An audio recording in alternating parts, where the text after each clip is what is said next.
নিজেকে কাপুরুষ মনে করিয়েন না, নিজেকে পুরুষ মনে করেন। আপনি পুরুষ, বসে আছেন, স্ত্রী বাজার যাবে মানে আপনি বলেন কি? 10টার সময় বাজারে ঢোকে, বিকেল 3টায় ফিরে আসে, কত মানুষ তাকে ধাক্কা মেরেছে আপনি জানেন না? আপনি কি কাপুরুষ? আপনি কি আগাছা?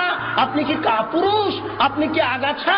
ওই যে বাজার পূর্ণ করেছে মেয়েটা, ওর কি বাপ নাই? ও কি অমুসলিমের মেয়ে? ও কি হিন্দুর মেয়ে? বলেন কি আপনি?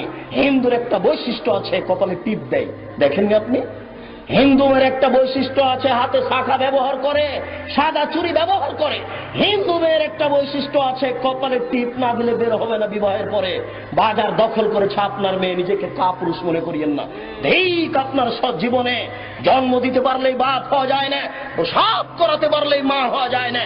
পাগলীয় বাচ্চা প্রসাব করাতে পারে, পাগলীয় বাচ্চাকে দুধ পান করাতে পারে, পাগল বাচ্চা জন্ম দিতে পারে।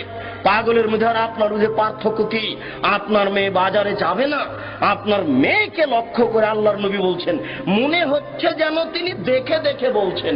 আপনার মেয়েকে লক্ষ্য করে আল্লাহর নবী বলছেন, মনে হচ্ছে যেন তিনি আপনার মেয়েকে দেখে দেখে বলছেন। আল্লাহ রাসূল বলছেন, নেসাউন, মহিলা, কাসিয়াতুন, কাপড় পরে থাকবে, আরিয়াতুন, উলঙ্গ। এই যে আপনার মেয়ে ফতোয়া গায়ে দিয়ে আছে, আপনি দেখেন না? চোখটা একটু নিচু হয় না? ছি ছি ছি, জন্ম দিতে পারলে পিতা হওয়া যায়। দুঃখিত, আপনার পরিবর্তনের জন্য এসেছি, মনে কিছু নিয়েন না। এই মাইকের আওয়াজ যতদূর পর্যন্ত যাচ্ছে, সকল দিনই ভাই বোনকে বলছি, উপস্থিত বৈঠকের মুসলিম বোন, আপনার লজ্জা কামনা করি, আপনার ইতস্তবোধ কামনা করি, আপনার লজ্জাবোধ কামনা করি। 24 ঘন্টার মধ্যে আপনি পোশাক পরিবর্তন করুন। আপনি সালোয়ার কামিজ মেক্সি চাদর পরুন। যদি শাড়ি পরেন তাহলে আপনাকে 2 ছড়ের ব্লাউজ পরতে হবে। 2 ছড়ের ব্লাউজ মানে যার হাত হবে কবজি পর্যন্ত, নিচের দিক কোমরের নিচে চলে যাবে, 1 থেকে 1.5 গজ কাপড়ের ব্লাউজ পরতে হবে। শুনুন, শাড়ি পরে ছোট ব্লাউজ গায়ে দিয়ে এদেশের জনগণকে পেট পিট দেখিয়ে জাহান্নামের দিকে ঠেলে দিয়ে নিজে তাহাজ্জুদ পড়ে জান্নাত কেনার আশা করিয়েন না। এই মেয়েরা শোনো, যারা তোমরা স্কুল কলেজে পড়ো, তোমাকে সাবধান করতে এসেছি, তুমি পরিবর্তন হও।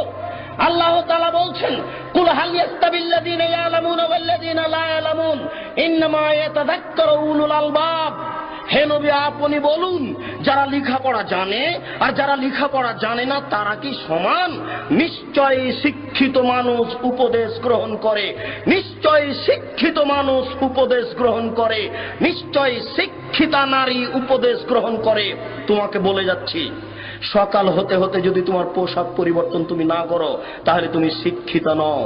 তোমাকে বলে যাচ্ছি, আল্লাহ বলেছেন 24 ঘন্টার মধ্যে তুমি যদি পোশাক পরিবর্তন না করো তাহলে তুমি শিক্ষিত নও। উপস্থিত বৈঠকের মুসলিম বোন, আপনাকে অনুরোধ করে বলছি, 24 ঘন্টার মধ্যে আপনি পোশাক পরিবর্তন করুন। যদি আপনি না করেন তাহলে আপনি উপদেশ গ্রহণ করেন না। আল্লাহ আপনাকে শিক্ষিতা বলেন না, বরং আল্লাহ বলছেন, ওয়াকারনা ফি বুয়ুতিকুন্না ওয়ালা তাবাররাজনা তাবারুজাল জাহিলিয়াতিল উলা।